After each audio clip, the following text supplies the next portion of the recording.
Elkabbach. Bonjour, Monsieur le Premier ministre. Bonjour, Jean-Pierre Elkabbach. Bienvenue chez nous, Manuel Valls.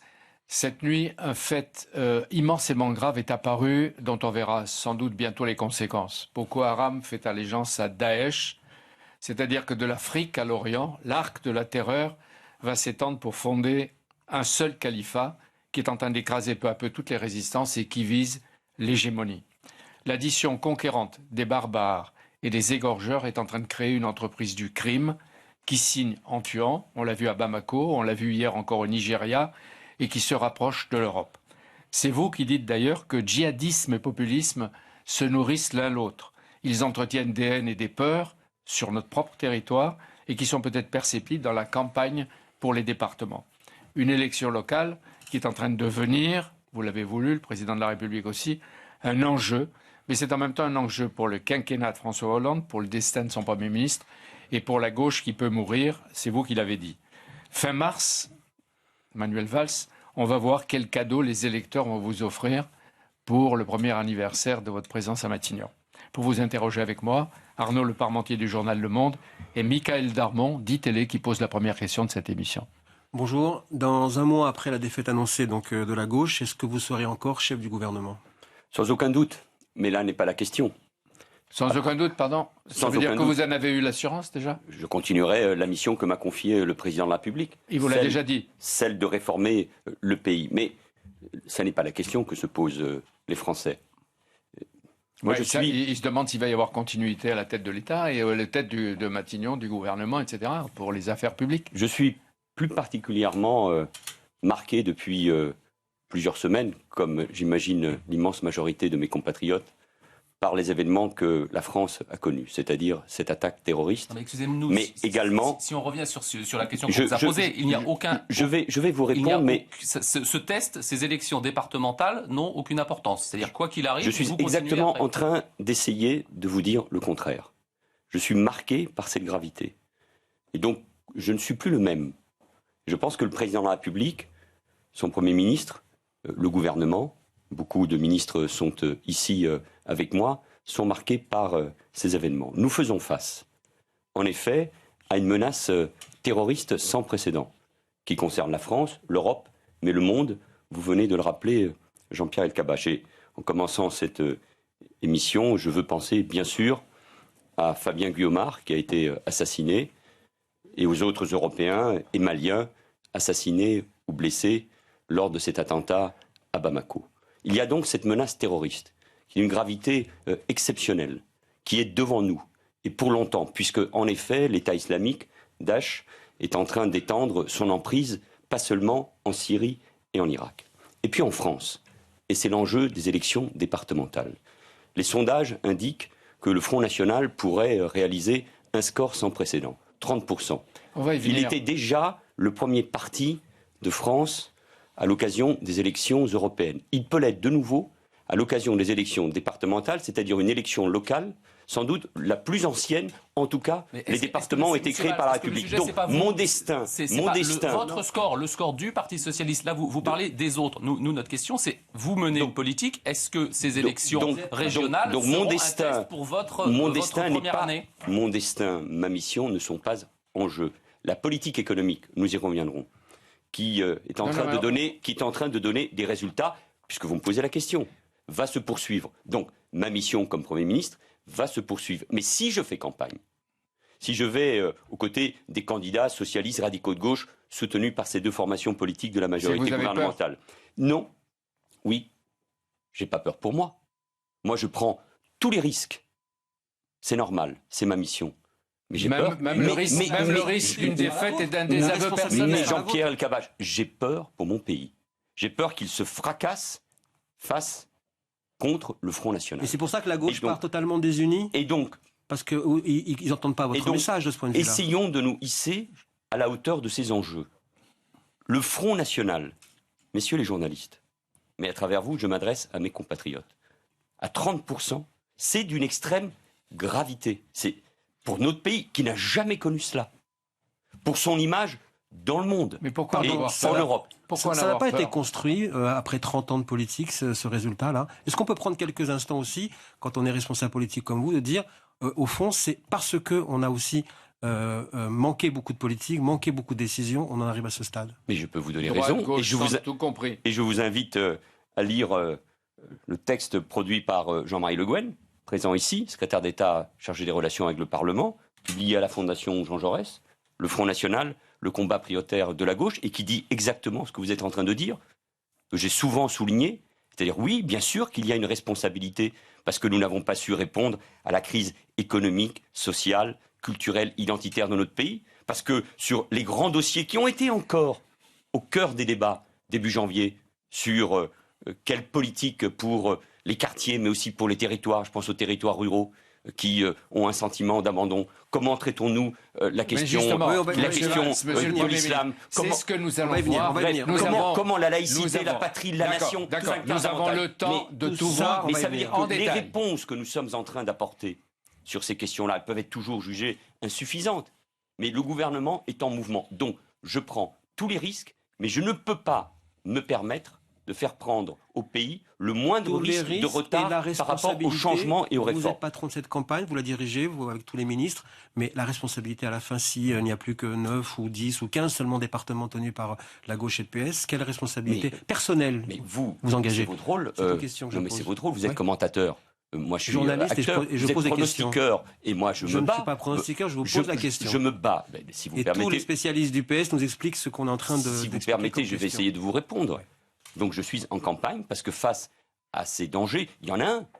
C'est bien sûr aussi celui de la participation ou de l'abstention. Moi, je ne veux pas culpabiliser mes compatriotes et mes concitoyens. Je vais essayer de vous répondre. Et nous, est-ce qu'on peut essayer d'être clair? Par exemple, je vais être très clair. Vous nous avez dit, attendez, si vous permettez, vous nous avez dit que le sort du Premier ministre n'est pas indexé sur le résultat des élections. Vous nous avez dit qu'il y a un danger. On va revenir sur le Front National. Eh bien, comment convaincre un électeur qui a été PS, qui est aujourd'hui mécontent et désenchanté, de revenir vers le PS? Comment arracher un électeur à l'abstention? Comment? Avec quels arguments? Quels sont les enjeux? Premier enjeu, celui de l'abstention. Il y a des hommes et des femmes, je sais que c'est un argument qui ne plaît pas, surtout parmi les bonnes consciences. Il y a des hommes et des femmes qui meurent dans le monde pour arracher la démocratie, la liberté et le droit de vote. Il y a des hommes et des femmes qui ont été tués à Paris en janvier, qui ont été tués à Copenhague quelques semaines après, parce qu'ils se battaient pour la liberté d'expression, pour la démocratie. Eh bien, quand on a la chance d'avoir ce droit, qui est celui de voter, c'est un devoir, je le dis aux Français, de voter pour les élections départementales. Et c'est le deuxième enjeu, qui sont importantes pour l'avenir de nos départements, qui assument des responsabilités majeures pour l'entretien des routes, pour la gestion. La loi n'est pas encore. Elle est très claire. Pour les routes, elle est très claire. Elle a été votée en première lecture au Sénat et à l'Assemblée nationale. On a trouvé le bon équilibre. Les départements. Est-ce que je peux aller jusqu'au bout, Michaël Darmon? Deuxième enjeu, les départements qui ont en charge les routes, les collèges, la cohésion sociale, c'est-à-dire des politiques pour les personnes âgées, les handicapés, qui aussi ont en charge la cohésion des territoires. Donc, troisième enjeu, celui du score des différentes formations. Et donc, en premier lieu, il faut à tout prix, par la participation beaucoup plus importante, faire en sorte que le Front National baisse. 9 fois sur 10, la gauche, il va diviser. C'est-à-dire, 9 fois sur 10, la gauche, le PS n'est pas seul. Il a soit le Front de gauche, soit les Verts. Est-ce que ça va pas être la raison de votre défaite? Bien sûr, cette division, elle est dramatique, et nous le soulignons souvent avec le premier secrétaire du Parti Socialiste, Jean-Christophe Cambadélis, qui est lui aussi, je veux le rappeler, totalement engagé dans la campagne. Avec tous les candidats, et moi sur le terrain, je sens une ambiance, un climat qui sont en train de changer. C'est-à-dire que vous croyez qu'il y a un effet valse, puisque vous allez d'un endroit à l'autre, comme dans le Doubs, un petit effet valse? Je pense qu'il faut se battre, qu'une élection n'est jamais perdue d'avance. Et c'est ce que Frédéric Barbier, qui a été élu, en dépit de tous les pronostics, député de la circonscription de Doubs, ne cesse de rappeler aux uns et aux autres. Donc, il faut se battre, ne pas partir battu. Mais qui peut, Jean-Pierre Elkabbach, qui peut être au second tour? Qui peut battre le Front National ou un candidat de l'UMP au second tour? À gauche, qui? Seulement le candidat socialiste ou le candidat radical de gauche. C'est à chaque fois, dans la plupart des cantons, c'est exactement Pourquoi vous n'arrivez pas à convaincre? Nous, on est convaincus, mais les Verts et le Front de gauche. Ça dépend. Regardez, mon propre département. Qui préfère peut-être le suicide collectif. Mon propre département, celui de l'Essonne, il y a un accord entre les socialistes et les Verts, et dans la moitié des cantons, nous menons campagne aussi avec les candidats communistes. Vous pensez que l'Essonne va rester à gauche? Je ne sais pas. Moi, je ne me place pas dans le pronostic. Je suis là pour convaincre. Et tous les candidats sont là pour convaincre. Dans une élection, puisque nous sommes le 8 mars, qui va être marquée... La parité. Oui, mais c'est essentiel. 13% de femmes dans les conseils généraux. Des départements où il n'y avait aucune femme au conseil général. La politique, c'est aussi la preuve par les actes. Il y aura, le 29 mars, il y aura 2000 femmes sur 4000 conseillers départementaux. Et ça, c'est révolutionnaire. C'est une révolution, comme le journal Le Monde l'a rappelé. Au Front National, Marine Le Pen dit 1. Est-ce que vous voulez 0, 1, 2 Quel est votre pronostic? Non, moi je suis arc-bouté sur la mobilisation des socialistes, des radicaux de gauche, de la gauche en général, pour incarner l'unité, le vote crédible et le vote utile. Ça, c'est mon premier objectif. Et mon angoisse, puis-je vous parler de mon angoisse? Oui. Puis-je vous parler de ma crainte pour le pays? Mais nous, on ne veut pas que vous ayez de la crainte. Si le Premier ministre mais pour le pays, Jean-Pierre Elkabbach, ne souriez pas. Je souris pas. C'est un Front National à 30%, pas au second tour, au premier tour des élections départementales. Pourquoi en avoir peur? Parce que le Front National, son programme, je ne sais pas lequel il porte sur les élections départementales, mais son programme de sortie de l'euro, de sortie de la politique agricole commune, c'est un désastre pour le pays, c'est la ruine pour les Français. Ces candidats, souvent inconnus, souvent issus des mêmes familles, souvent pas sérieux, souvent pour certains d'entre eux sans savoir qu'ils sont candidats. Mais tous les jours, la presse le rappelle. Les propos antisémites, les propos racistes, les propos sexistes, les propos homophobes de dizaines de candidats du Front National. Il y a ceux dont la presse parle. Pourquoi ça ne marche pas, M. Valls? Eh bien, il faut marcher. C'est pour ça que j'en appelle à un réveil des consciences. Justement, de tous, à gauche, vous dites qu'il y a un endormissement, y compris de certains intellectuels. Parce qu'il y en a quelques-uns, Michel Viorca, quelques autres. Bien sûr, vous avez raison de souligner Michel Viorca ou de rappeler Michel Viorca qui a publié un livre particulièrement intéressant sur comment combattre. Oui. Mais tous les autres, vous pensez qu'ils se sont endormis? Mais écoutez, ou qu'ils sommeillent?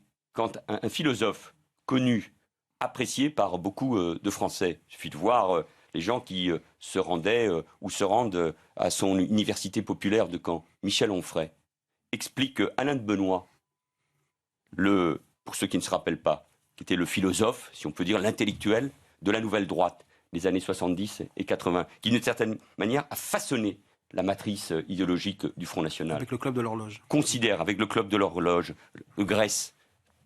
Tout ça compte dans l'histoire de notre pays. Quand ce philosophe, Michel Onfray, explique qu'au fond, il vaut mieux Alain de Benoît que Bernard-Henri Lévy. Michel Onfray, qui vient de la gauche radicale. Mais comment voulez-vous que des Français... Vous croyez que ça a une grande influence? Non, mais ça veut bien dire... C'est un très grand philosophe. Non, Jean-Pierre Elkabbach, ça veut dire qu'on lui perd... passe parce qu'il est ça veut dire qu'on perd Albert Camus, mais pour le reste... On perd les repères. C'est-à-dire qu'il y a des bascules extrême-gauche, extrême-droite? Je dis on perd les repères. Et dans ce moment-là, mon rôle, le rôle des formations politiques, ça peut être aussi le rôle de la presse et des intellectuels, c'est de faire en sorte qu'on comprenne quels sont les enjeux. Il y a les enjeux politiques, ils sont éminemment respectables, l'avenir des départements, l'avenir du gouvernement, mais il y a des enjeux qui nous dépassent. Et c'est cette gravité que je veux souligner face à la menace terroriste, face aussi au danger du Front National dans notre pays. Il faut bien se rendre compte que notre pays est en train de changer d'époque. Et si on ne se rend pas compte qu'on change d'époque, si on ne souligne pas quels sont les enjeux de cette élection départementale, et donc du coup, moi j'en appelle à tous les électeurs de gauche, ceux qui ont fait confiance à François Hollande en 2012. J'en appelle à tous ceux qui sont sortis dans la rue le 11 janvier pour crier fort leur amour de la patrie, de la République. Je leur dis, allez voter. Un appel au secours. Ils veulent sanctionner le gouvernement. Ils veulent sanctionner le gouvernement. Non, qu'est-ce que vous en savez? Nicolas Sarkozy dit... Je leur dis, allez voter. Votre amour de la patrie, de la démocratie, de la République, il doit s'exprimer aussi dans les urnes. Et je leur dis, vous ne pouvez pas laisser faire en sorte que le Front National devienne le premier parti de ce pays à l'occasion de ces élections départementales, quelques semaines après ce que nous avons connu. Est-ce qu'on peut vous dire d'où vient que tant d'indignation, tant de colère, tant d'appel à la morale? ne stoppe pas la résistible ascension du Front National. Chaque fois qu'on stigmatise Marine Le Pen et les siens, il monte. Est-ce qu'il n'est pas temps de changer de rengaine et de méthode? Mais moi, je revendique la stigmatisation de Marine Le Pen. Mais ça sert à rien, il monte. Mais parce que les fondements... fondements... plutôt apporter des solutions les fondements, mais bien évidemment. Les électeurs n'aillent pas au Front National. Oui, mais le Front National n'apporte aucune solution. Aucune. Ni pour les départements, ni pour les pays. En tout cas, sinon, la ruine avec la sortie de l'euro et la politique agricole commune. Et en plus, c'est un programme qui jettera les Français les uns contre les autres. Il suffit de regarder quels sont les propos de ces candidats. Mais, et je le dis depuis longtemps, cette crise économique, cette crise de confiance, cette crise identitaire que nous avons connue mérite en effet des réponses concrètes de la part des responsables politiques. C'est, et j'ai cette immodestie de le croire, c'est ce que nous faisons, c'est ce que mon gouvernement, sous l'autorité de François Hollande, mène. Mais il faudra du temps. Cette crise politique, cette crise de confiance, cette crise identitaire, elle ne va pas s'arrêter le 22 et le 29 mars. Elle ne peut se résoudre que si les Français ont le sentiment que ceux qui dirigent le pays ou ceux qui veulent le diriger apportent des solutions concrètes sur l'emploi, le pouvoir d'achat, la crise dans nos quartiers, la peur qu'on peut connaître dans un certain nombre de territoires. Et nous allons y venir.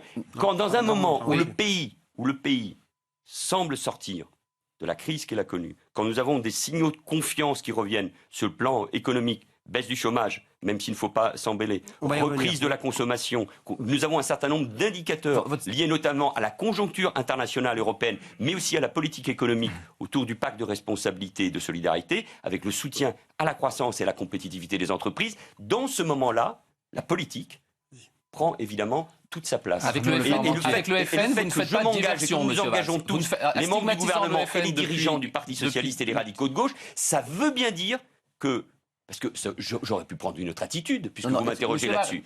J'aurais pu prendre une autre attitude, qui est de dire, c'est une élection locale, ça ne m'intéresse pas, c'est aux conseillers départementaux, au fond... Et vous auriez payé l'addition au congrès du Parti socialiste en juin prochain. Et voilà, de toute façon. Mais face à la gravité du moment, je vais y insister, et vous n'arriverez pas, je vous le dis, en souriant, c'est pas de la diversion. Vous ne faites pas une diversion, vous mettez tout le problème sur le Front National pour ne pas parler de votre bilan. Parce que votre difficulté de parler à la gauche aussi. Mais dans l'histoire, la gauche est forte. Et la gauche est surtout utile à la France et à la République quand elle s'adresse à tous, quand elle porte les valeurs de la République, quand elle porte l'avenir de la France. Et c'est dans ce moment-là que nous sommes. Et c'est, je crois, ce moment de gravité que nous ressentons encore une fois beaucoup avec François Hollande et les membres du gouvernement. Et je veux vous convaincre qu'il n'y a aucune diversion. Tout de même, quand même, aux yeux de l'histoire de notre pays, est-ce que vous considérez pas qu'un Front National à 30%, ça n'est pas quand même un enjeu considérable pour notre pays? Si vous ne le pensez pas, et de toute façon, je n'ai pas à vous demander votre opinion, moi je le pense. Et donc je me battrai, et d'une certaine manière, je suis assoiffé par le désir de convaincre mes concitoyens que le chemin que nous avons choisi avec le président de la République est le bon et qu'ils ne doivent pas entendre cet appel qui est celui de la démagogie et qui fait que, au fond, la France ne ressemblerait pas à ce qu'elle est avec des scores pareils. Parce que derrière, il y a un autre enjeu. Il y a un autre enjeu. J'ai dit il y a quelques mois, ça m'avait été reproché, que le Front National était aux portes du pouvoir. Je l'avais dit auprès de Matteo Renzi à Bologne, à l'occasion d'une grande réunion populaire où nous nous étions retrouvés. J'avais dit que le Front National était aux portes du pouvoir. Est-ce que vous ne pensez pas qu'un Front National qui fait 25% aux européennes, peut-être 30% aux élections départementales, et ainsi de suite, ne peut pas gagner l'élection présidentielle? Pas en 2022, pas en 2029, mais en 2017. Est-ce que vous ne pensez pas, quand vous voyez d'un côté l'abstention et parfois la division à gauche, et le fait qu'une partie des électeurs de l'UMP, nous l'avons vu à l'occasion de l'élection partielle dans le Doubs, qui vont vers le Front National, les digues aujourd'hui se sont brisées. Est-ce que vous ne pensez pas qu'il y a un moment de gravité? Mais la faute à qui? Dites-le. Mais après 5 ans de gouvernement, là, en conscience, le Front National pourrait gagner l'élection. Je sais bien que le temps passe vite pour vous, Michaël Darmon, mais ça ne fait que 3 ans. Non, je parle pour la gauche. Mais bien sûr qu'il y a une responsabilité. Vous parlez d'élection présidentielle. Mais bien sûr qu'il y a une responsabilité. Est-ce que je l'ai nié, cette responsabilité? Manuel Personne Valls, d'entre nous ne l'aime, donc cette responsabilité, Valls, elle est là. Mais après ce que nous avons connu, encore une fois, et c'est pas un esprit du 11 janvier, on a beaucoup parlé de cela, c'est une exigence de la part des Français ça a été souvent rappelé, ça a été souligné comme ça. Au fond, on vous donne une dernière chance. Mesdames et messieurs, les représentants des formations politiques républicaines, on vous donne une dernière chance. Écoutez-nous. Écoutez-nous, parlez des vrais sujets qui nous intéressent. L'emploi, la sécurité, l'avenir de la jeunesse, l'école qu'il faut, et que nous sommes en train de refonder. Parlez-nous des vrais sujets. Eh bien, moi, je ne veux parler que des vrais sujets. Vous avez à la fois peur et angoisse pour le pays, avez-vous dit, mais vous gardez confiance dans les électeurs français, dans ce qu'ils vont faire bientôt. Et quand vous entendez dire qu'une voix pour le Front National égale une voix pour le PS, un Front National, c'est un PS, comment vous réagissez ? Propos de Nicolas Sarkozy. J'ai bien compris. Mais on le dit. J'ai déjà répondu à cette question. Elle revient régulièrement dans les meetings. Quand la gauche par blesser. Quand la gauche s'est retrouvée éliminée du premier tour de l'élection présidentielle en 2002, elle n'a jamais hésité. Et face à un candidat du Front National, nous appellerons toujours à voter pour le candidat de la droite républicaine. Toujours, à toute élection, il ne peut pas y avoir d'exception à cette règle. Et moi, je suis prêt à débattre en permanence avec Nicolas Sarkozy et les responsables de l'UMP.